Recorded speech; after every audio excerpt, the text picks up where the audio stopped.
true scary story. Screams in the Funeral Home. I'm Jorge from Aguas Calientes, and I've only been listening to these stories for a few months. The truth is, it's already become my thing. I'm stuck in the office for 10 hours a day. I want to tell you something that didn't happen to me directly.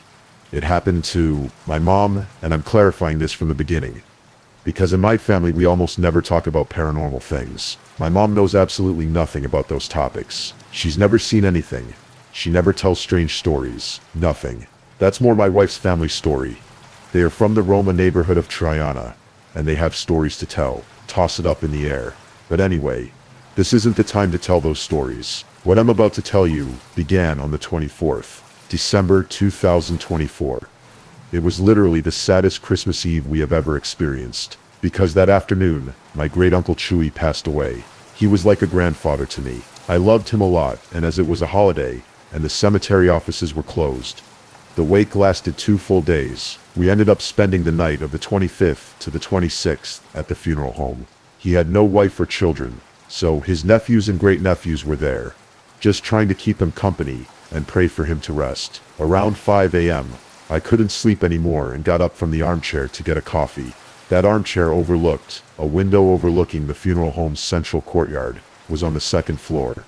When I moved, I accidentally woke my mother. I asked her if she wanted something warm, because it was cold, but she said no. She wanted to keep trying to sleep. She settled back down and closed her eyes, and it was right in that moment, at that point. "Where are you falling asleep again?" she asked, when she heard something that made her open her eyes suddenly. "I don't want to die. I don't want to die." He says he heard a scream.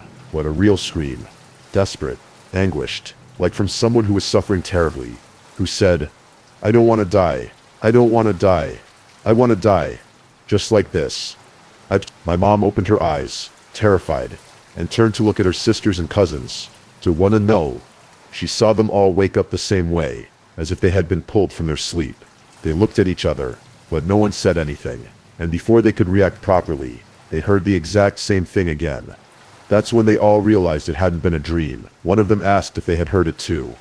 Another woman asked what that had been, but no one had an explanation. They didn't know what to do, so they just started to pray. It was the only thing that came to mind at that moment. The strangest thing is that day my mom she didn't say anything to me. I don't know if it was because she was tired, or because she doesn't like to talk about those things. I found out months later, when I went to see her with my wife, to tell her something strange that had happened to us at home. And then she told me.